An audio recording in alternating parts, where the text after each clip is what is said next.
Hello everybody and welcome to lecture 26, which is the last lecture of this module on variational autoencoders.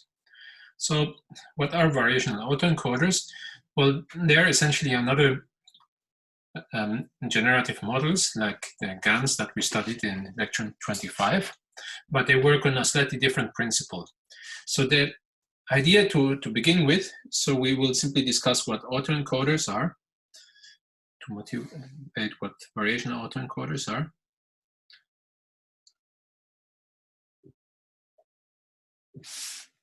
And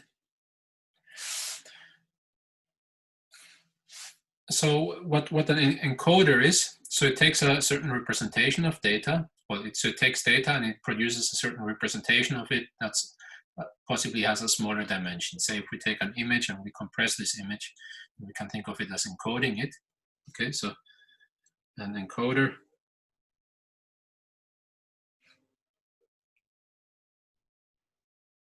takes a data point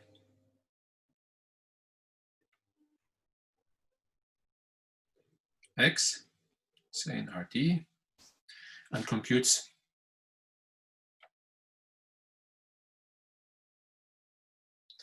a representation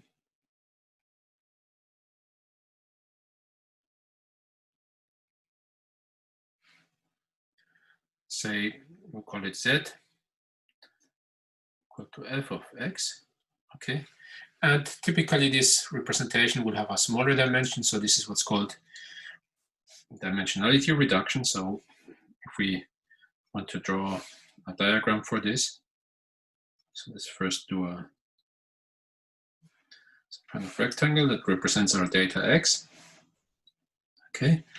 And then so a typical way in which this is being displayed is sometimes like this. So we have a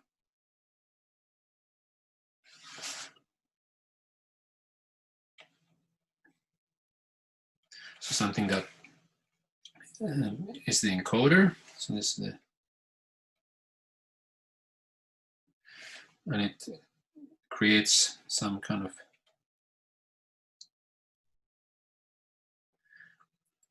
Z, okay? And so one can think of this in two different ways. One can think of it as maybe giving a compressed representation of X, but one could also think of it as extracting some relevant features of X. So if X is an image or a signal, then we can think of Z as extracting or encoding some of the information about X that we are interested in, okay? And then at the end, so we want a decoder that reconstructs X as well as it possibly can. Not exactly, but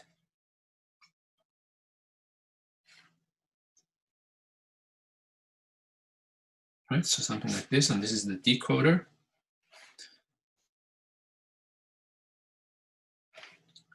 And so what we end up getting here is not X itself. Well, that's not possible since we, or in most cases, this is not possible. So we get some X dash, where X dash is then approximately equal to X.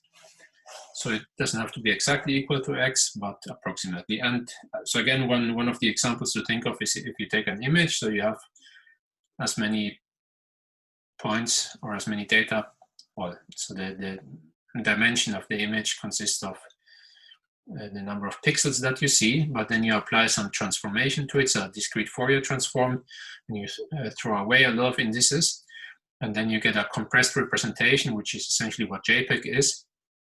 And then you can reconstruct this image from that, and it will look very similar to the original image, even though you lost some information, but this information is not really visible. Okay, so you think of this as extracting the relevant features that will allow you to represent your data more efficiently. Okay, so and if we denote so an encoder E, and a decoder D, okay, then, and if we have data, say training data, 1 to n. Then, so we want to find a good encoder or decoder pair that will kind of represent our data in a good way. And so we can do this by solving an optimization problem. So if we have a loss function L, then we can use the problem. So we can minimize over all pairs of encoders and decoders that we allow. So we will usually parameterize these. And we will try to find encoders and decoders such that they minimize so that if I encode my xi and I decode it again, then I want the difference between my encoding and decoding and the point that I started out with. So I want this to be as small as possible. So I want my decoded data to be a good approximation of the original data. Okay, and so we can think of this as, for example, as the squared distance. So we can say that L of xy would be the x minus y squared. Okay, so this is the typical example that we look at. So loss function. And again, here, so the setting is slightly different from what we have seen so far. So this is a bit more like unsupervised learning, what we're doing here.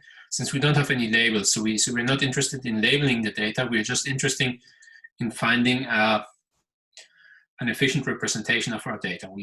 So we're simply looking to find a map E that maps our data X, which can be in a big high-dimensional space, into a smaller representation Z, such that I can decode this Z again into a good approximation of X. So I'm simply looking for a good representation of X, of our data. And this is also what's called representation learning, or also dimensionality reduction.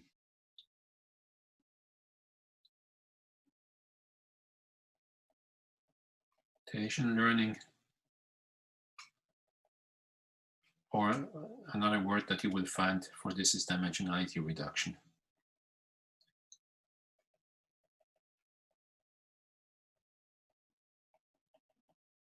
Okay. Okay, so to make a bit more sense of this, we will be looking at a specific example here now. And this is a sample that you might have seen in the context of linear algebra, or maybe you might have seen it in the context of statistics. So that's called principal component analysis.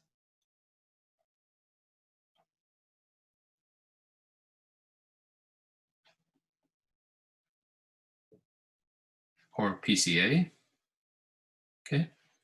And here the setting is that you assume that your encoder is a projection onto a lower dimensional space. Okay, so we begin with taking data from RD, and then we take a matrix Q, which is a matrix in R D cross M, where M is smaller than D, typically much smaller.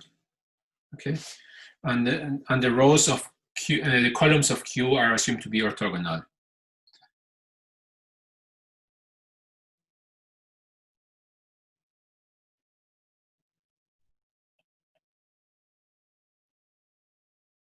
Okay, so the columns of Q, they span a subspace of RD. So this means that if Q, say,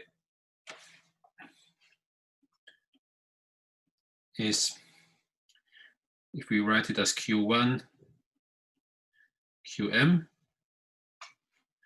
where the Qi are in RD, so these are the columns of my matrix. Therefore, it follows that L, which is the span of Q1 and Qm, so this is a subspace is an m-dimensional subspace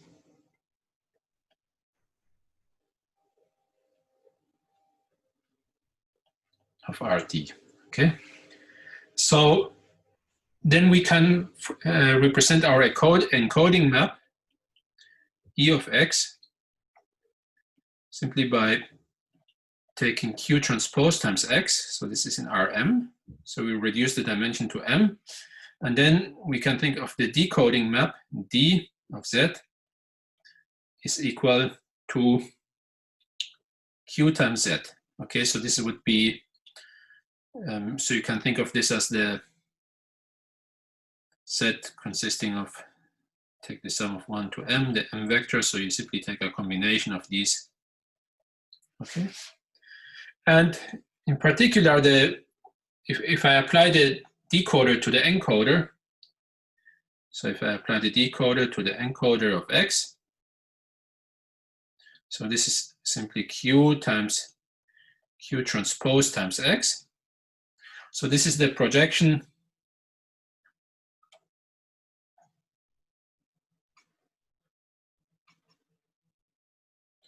of x to L, or the orthogonal projection.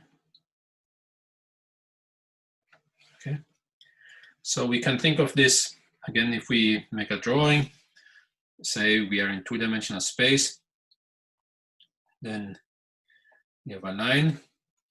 For example, this is, if this is our L, okay, and we are in, say, we are in a setting D is equal to 2 and M is equal to 1. Okay, and then we have simply a few points in here. This point here, this would be X. And then this is the projection. So this here would be D of E of X. Okay, so this is simply the orthogonal projection of this 0 here, of my point onto this subspace. All right. And okay, so we can now consider, so if we take many points, so we can take now many different points. And say if I take again my subspace, I think it's the easiest to visualize if we do it one-dimensional. And now if we consider many different points, so if we have 0, so we have here, we have maybe x1, and here we have x2, and x3, okay? And then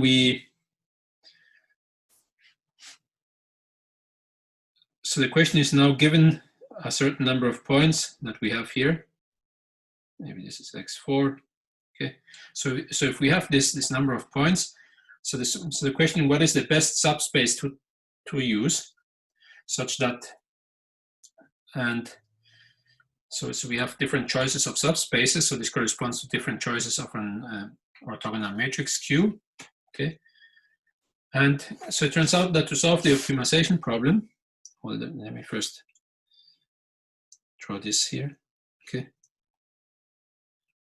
So the optimization problem of finding an encoder and decoder of this form would be the following.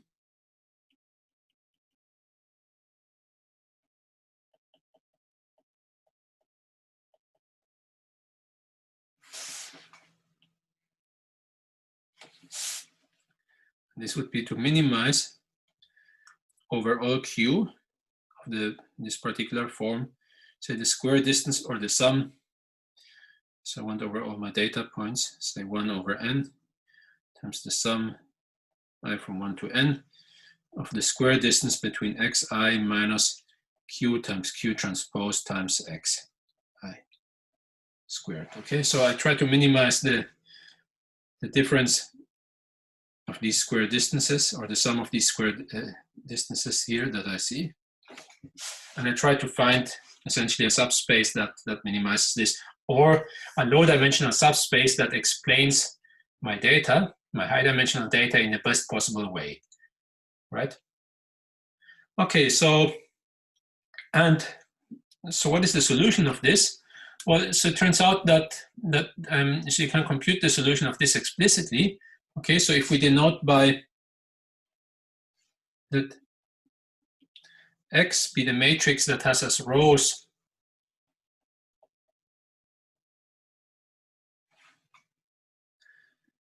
the different data points.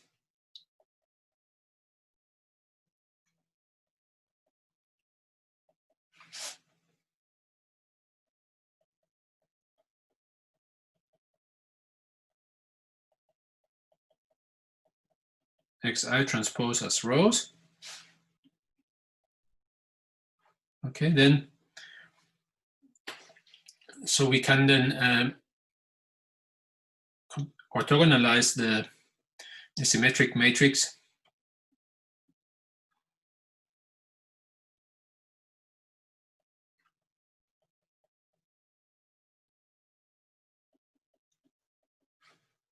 So we have a symmetric matrix, X transpose times X, which in this would be a matrix in RD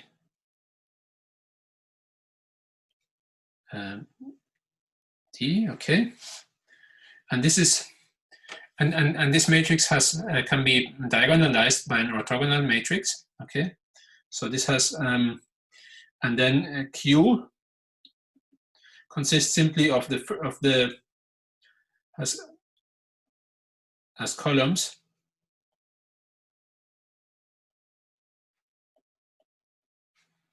the M orthogonal and normalized. So this means that they have length 1 eigenvectors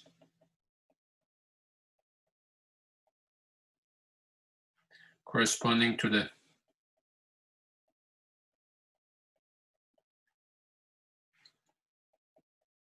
eigenvalues of to the largest eigenvalues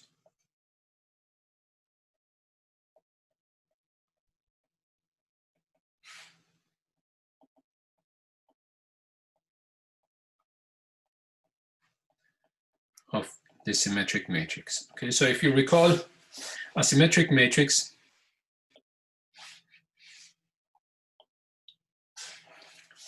can be diagonalized by an orthogonal matrix, and it has real eigenvalues, so we can sort them on the and the columns, so the eigenvectors corresponding to the largest eigenvalues. So these will be the columns of Q. Okay, so that's one way that we can compute this optimal linear projection of our data to an m-dimensional subspace. So this is the best possible way to take our data and represent it within an m-dimensional subspace. So we reduce the dimension of our data from dimension d, the ambient dimension, to dimension m, that's a lower dimensional set. And obviously by this reduction we lose something, but hopefully we don't lose too much. Okay. And now, so this is essentially what's called linear dimensionality reduction. So we use as our encoder and decoder, we use linear projections, orthogonal projections, okay? But so we can possibly do better. So rather than simply looking for linear projections, so we can maybe implement our encoders and decoders by neural networks, and then simply solving this optimization problem here that we highlighted here. So this simply then corresponds to solving to training a neural network, to finding the parameters of D and E, maybe using stochastic gradient descent. Okay, and this is what autoencoders are. So let me define this.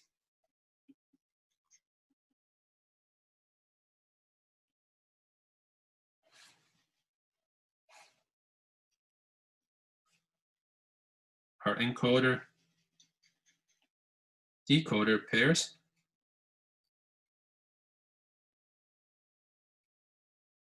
implemented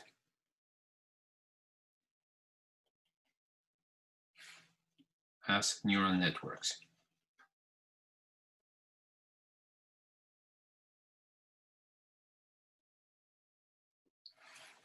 Okay.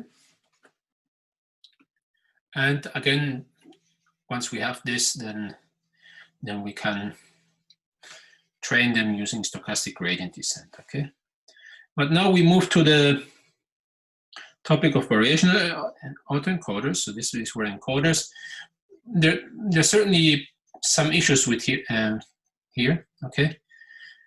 So I mean, so we discussed these linear autoencoders, so that we simply take our high-dimensional data and we project it linearly to a low-dimensional subspace that best fits the data. So this is very similar to regression. Okay, but now, what if we have deep neural networks as encoders and decoders? Okay, so what can happen there? Well, if these neural networks are powerful enough, if they are deep, if they have lots of different nodes, and they represent highly nonlinear maps, then in principle, we could get a very good dimensionality reduction that fits the training data perfectly. Okay, so we could even take our whole training data and project it to one dimension. So we could take every piece of training data and assign to it a number, simply a number. And then as a decoder, we could take that number and reconstruct the whole data point that we started out with. So we use simply the codes, we simply use them as indices to tell us which input data point from the training data to reconstruct. And all the information about how to reconstruct this, we have it encoded into the weights of the decoder. So the decoder has been trained essentially to memorize the training data, okay? Okay, so this is, there's a certain potential for overfitting in this way. So problem.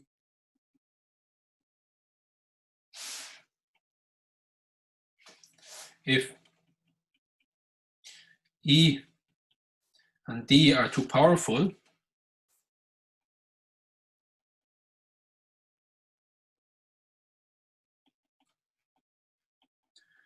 by neural networks with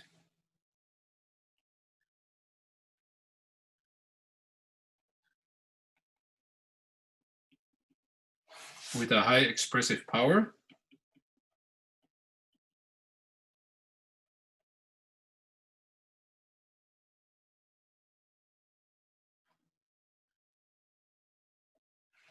and this can lead to overfitting.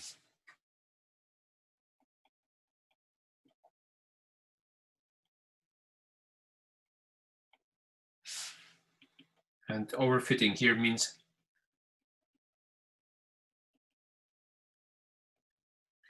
which in this case means to a perfect reconstruction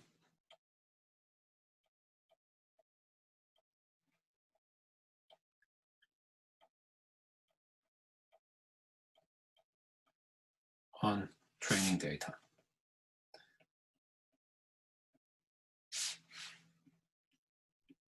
Okay, and obviously such an encoder-decoder pair would be pretty useless on unseen data, because we wouldn't really know what to map the unseen data to.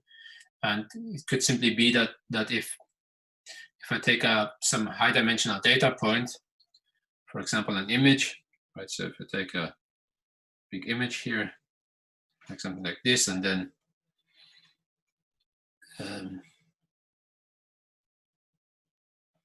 I can simply map this, and then I take a second image here.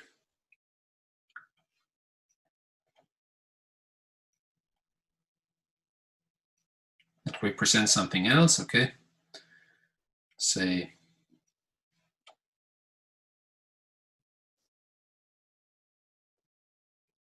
some space, and then I can map so one of them gets then mapped by our. So, for example, suppose that we use a one-dimensional encoding, so we map both of these to the line. Okay, so then we can have one of them would then be mapped to maybe this point, and the other one gets mapped to this point. But then if I slightly perturb, so what happens with this point here? So what is encoded by this? So what happens if I apply my decoder to this point, right? So if I So I could simply decode this image here. Okay, so I decode it.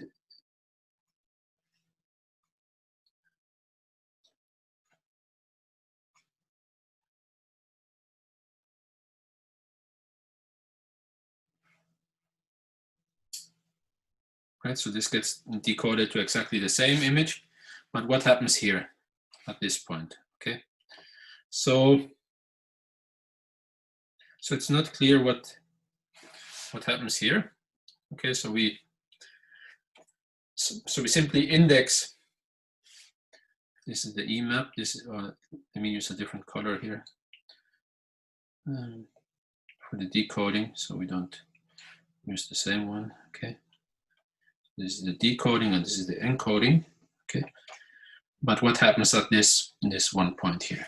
Okay, so in a way, the problem is that we actually want the encoding, while having a smaller dimension, to still retain some of the essential features that we are interested in of the input data. And this is not the case in this extreme example. Okay, so we don't retain any features, so everything is in the hard-coded into the decoder. Okay, but how do we ensure that we can retain some of the essential features and that we don't really just overfit? Well, so one way is to use a more probabilistic approach, and this is what leads us to the topic of variational autoencoders.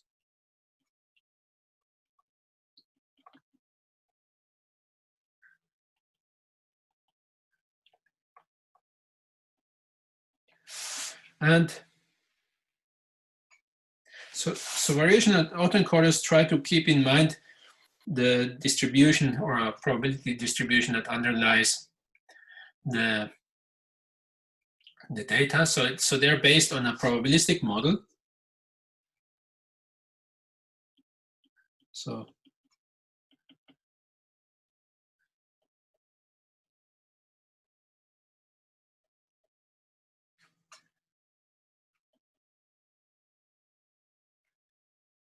on a probabilistic model,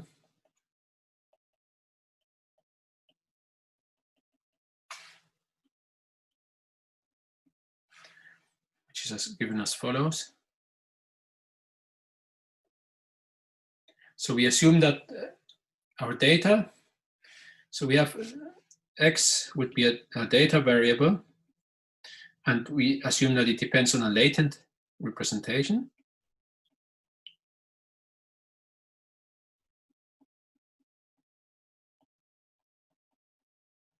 So x is in x, and z is in a space. Sorry, small z is contained in a space z.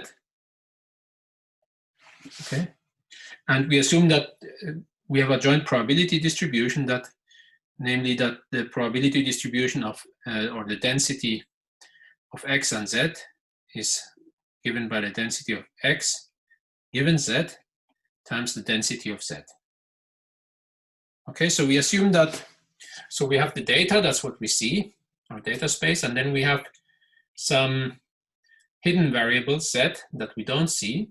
Okay, but so we can represent the joint distribution of x and z as the distribution of x given z.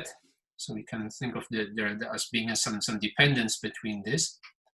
And so we would see that we can think of z as being some kind of encoding of x. So x depends on z.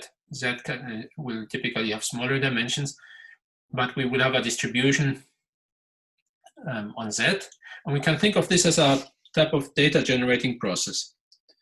So the data generating process consists of, first, so if we want to choose x, right, at random, so we first choose z at random, and then given this z, we then pick x at random following this conditional distribution that we have here.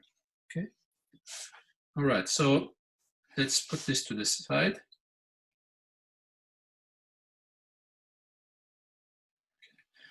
And okay, now comes the main point. I mean, That's the main point on how a variational autoencoder. So given a data point x, which is sampled, for example, that we have observed x, right? So we took a sample, a training data point, for example. Then the representation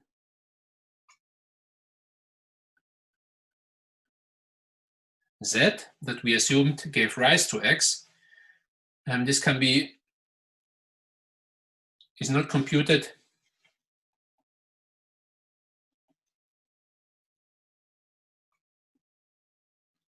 directly by an encoder,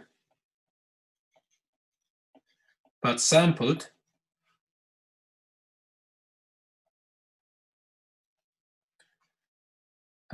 from a conditional distribution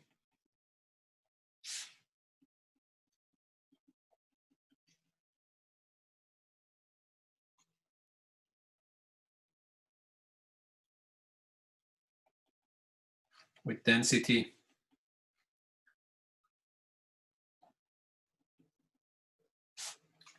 rho z given x, right, is equal to, and now we use Bayes' rule, namely we can write this as the density of x given z times the density of z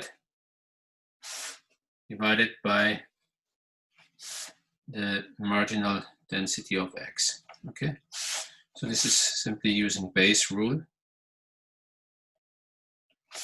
Okay. So to summarize, given a data point x, training data point, how do we compute the encoding z?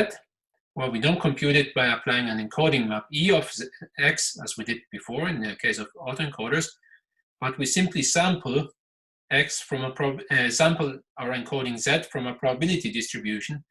That is a probability distribution conditional on x. Okay, so we sample this instead of computing it. So we sample it from a distribution, which you can characterize in this way. Okay, so far for the theory. Okay, so the idea is, and then in practice this is not as easy. So we don't really have access to the probability distributions that underlie our data. Okay, so we then approximate this. So in practice,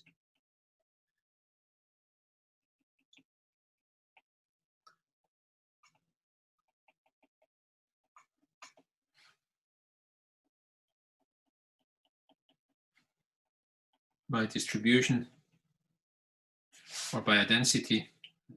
So I typically use the notions distribution and density interchangeably. Okay, so but strictly they are not the same. By a density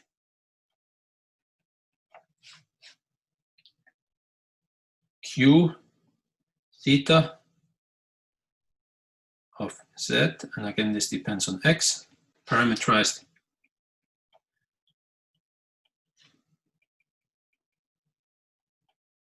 by some theta in a big space theta. Okay, so this is, and so we then try to optimize over this later on. Okay, so we approximate this, so that's the point here.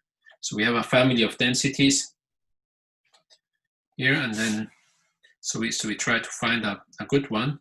Okay, and I have to move this further back here,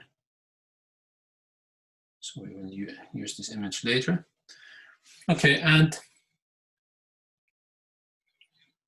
so how do we find such a suitable approximation? Well, so we have to solve an optimization problem. Okay,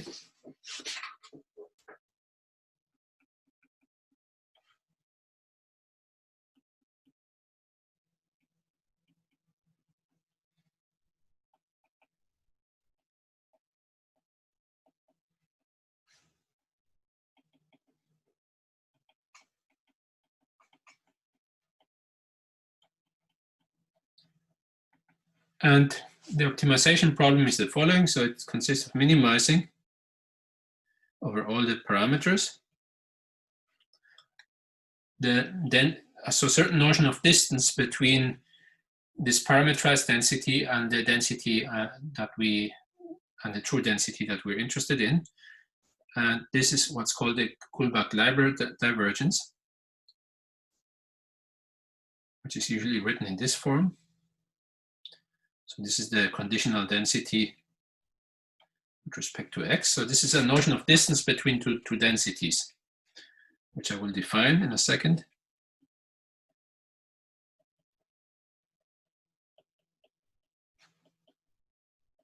And this is used quite commonly, and it also appeared implicitly already in the previous lecture, even though we didn't call it this way.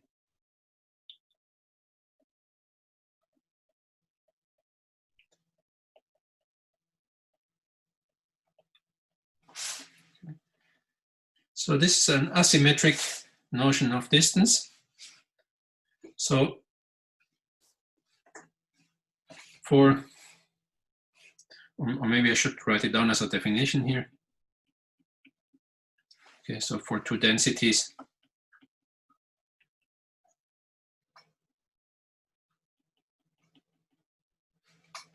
P and Q, the KL divergence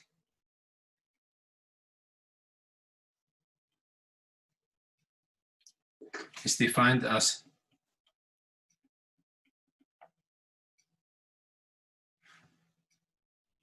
dKL of PQ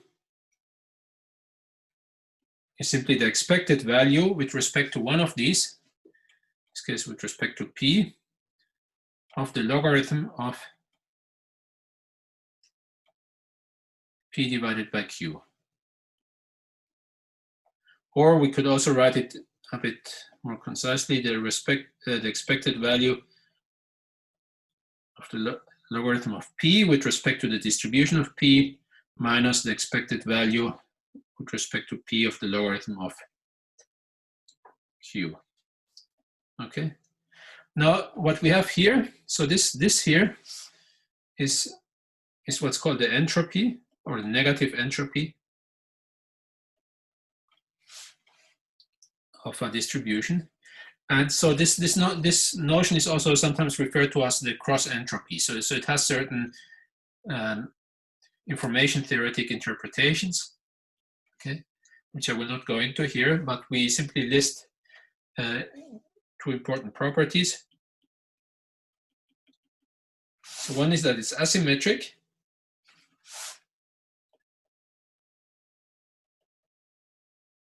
Sorry.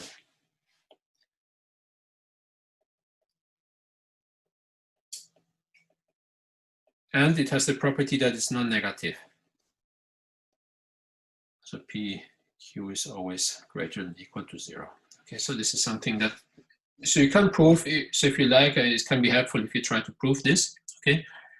But, so for our purposes, really, the important point is really that you can think of this as a notion of distance between two measures, two probability measures, okay? Two probability densities, so that's how we will use it.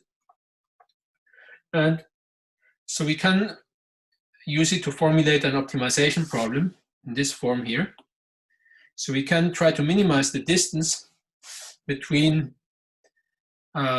density that comes from a parameterized family of probability densities and the true density that we try to approximate, right? So we want to find among a family of densities Q theta, we want to find the one that best approximates the rho, the conditional distribution rho given X, okay? So for the time being, I'm fixing my input X and I try to find the density that best approximates it. Okay, now have we gained anything? I mean, why shouldn't we just work with rho itself? Well, that's true. I mean, so it turns out that this quantity is not really tractable.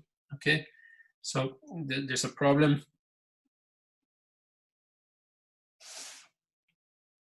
This is essentially a problem why we're working also with a approximation in the first place. So is that this quantity is not really tractable. in this case q theta given rho, the conditional distribution of rho given x is not tractable, as it involves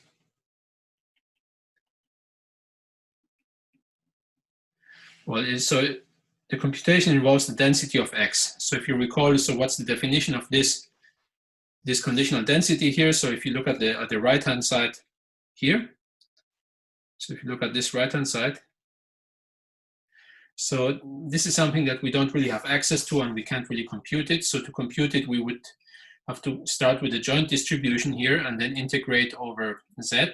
So this is not really something that we can do. So again, what do we have access to? Well, so we can sample given z. So we can assume that we have a certain distribution for z, which is a Gaussian, which maybe we can then try to find through sampling. Or we can also sample x. So we assume that we are given our x's from the training data.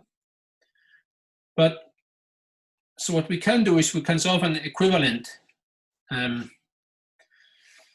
problem. So the solution to this problem is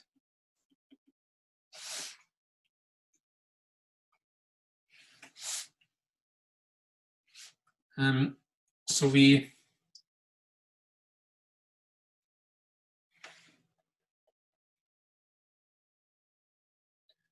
equivalent optimization problem based on what's called the evidence lower bound.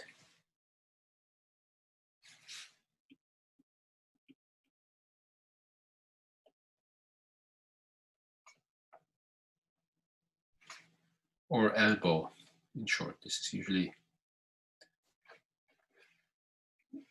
And how does this work? Well, so we look at what this, so the elbow is essentially simply taking away the logarithm of our, so if I take the logarithm of this quantity here, then I have the logarithm of rho of x in there too. But I can simply remove that and see what happens. And it's common here to use the negative of that. So the elbow is simply, and it depends on the density q theta and also on x, on our data point. This is simply the logarithm of rho of x minus the Kullback-Leibler divergence of q theta given rho. Okay. And now if we unwind this, so we simply subtract the logarithm of the density of x from this, so we can subtract, so we can write this as the expected value with respect to q if we simply plug in the definition of the KL divergence. There's the logarithm of rho of x, and now I take a random z, which is computed from the distribution according to the distribution q theta, minus the expected value with respect to the distribution q theta of the logarithm of q theta z given x. Or we can also reformulate this simply then as the expected value with respect to the distribution q theta of the logarithm of rho of x given z minus the KL divergence of q theta given simply my distribution rho. Okay, this is the distribution rho z. Okay, so this is the distribution of z. Okay. Okay, so one way to think about this, so we can now, rather than optimize with respect to the KL divergence, so what we can do is we can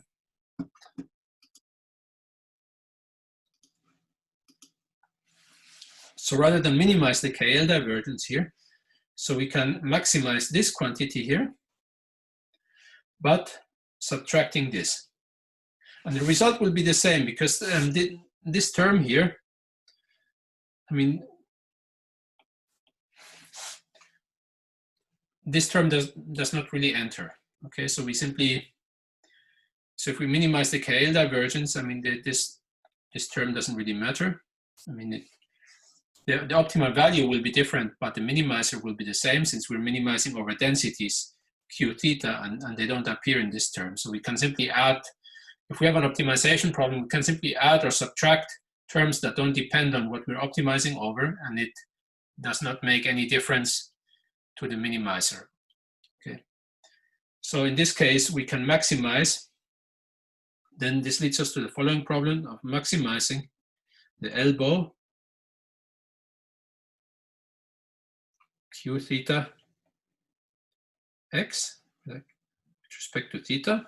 Okay, so this is our new optimization problem. And so one way of interpreting this is the following. So we can interpret this as, if we look at the structure of the elbow, so if we look at what this one looks like, so we can think of it as simply maximizing the logarithm of this density rho, and the expected value of that with respect to a random z taken from this q theta distribution. So we can think of this as a kind of maximum likelihood estimate. So we try to find the density q theta such that this expectation is maximized. And then we can think of subtracting this KL divergence as, in a way, regularizing our problem. Okay, so we try to find a density q theta such that the log likelihood of having observed x given z is maximal. But at the same time, since we maximize this, so we also want this this here, so we want this to be close, so we want them to be close together.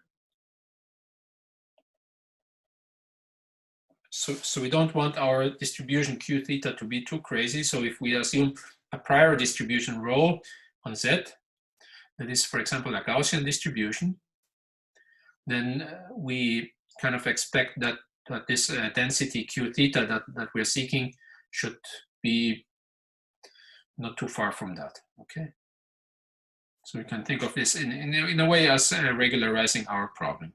Okay, now, okay, so what we will then typically also do, we will also use a parametrization for the density of x given z.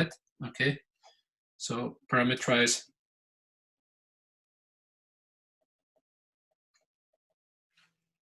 if we can take x given z, so this is the density that we have here. So we can also write it in terms of parameters. So we take this from a family of parameters, x given z. And then, so the problem then becomes, so we have then the objective, so which would be the elbow, which depends then on certain, so we can write it as depending on these parameters, theta, phi, theta, and x, which would then be by definition simply the elbow, or this would be by definition the expected value of q theta of the logarithm of, now I take pi depending on phi x minus the KL divergence of q theta with respect to rho z, the distribution on z. Okay. So this is, again, so this is a notion of, so the densities q theta and rho z, so these are densities, just to remind you, so these are densities on z, okay, while this here is a density on x, but that depends on this parameter z that we're taking the expectation over, okay? Now, if we are given data points, so rather than only one of these, so if we have data points or training data, xi. So this, and then we define a loss function, Li, associated to this, depends on phi theta, to be the negative of the elbow of phi theta and xi, okay, for this particular data point. Then, well, so what we then, so we can define this loss function here, or this objective function, depending on these two parameters, as, say, the sum to n. So maybe I can divide by n if I like, but I don't really have to. Phi theta. And then this is something now that, and this is an objective function. And if I minimize this objective function with respect to the parameters phi and theta, so this corresponds to maximizing the elbow. So which means, essentially what this means is then finding two sets of densities, two conditional densities, q theta and p of phi. Now, once I have this density, so if we minimize this,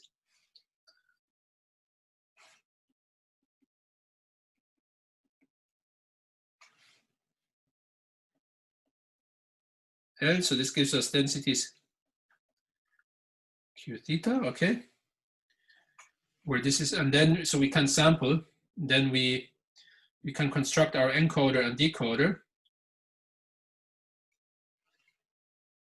These are typically implemented as neural networks.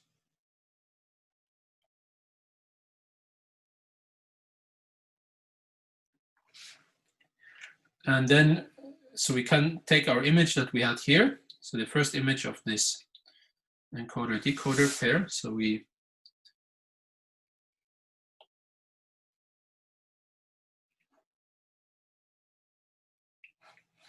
can simply copy this.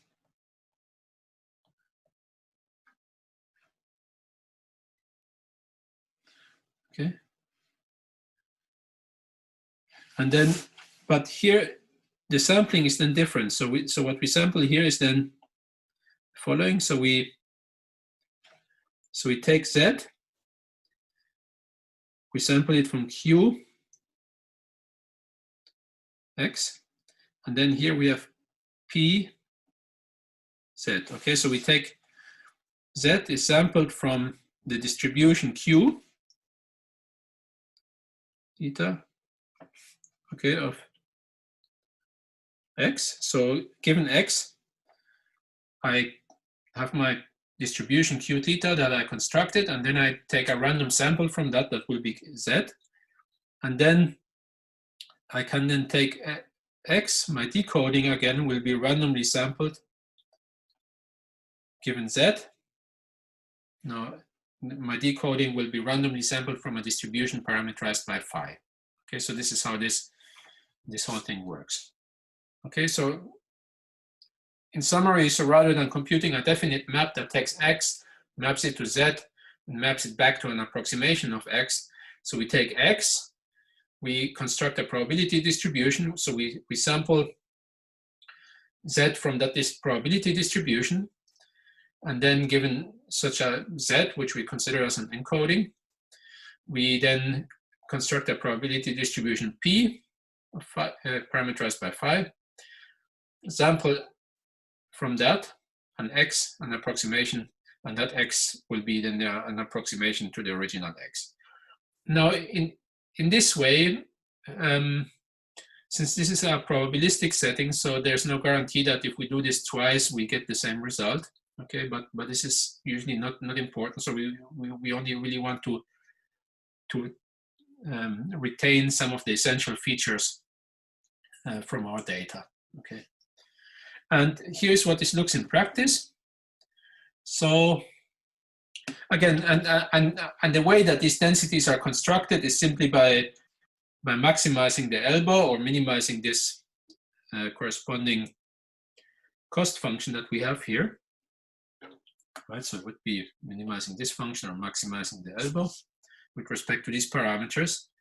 And this can be interpreted, one way of interpreting it is as solving a maximum likelihood estimation problem, so for those of you familiar with statistics, but with an additional regularization term.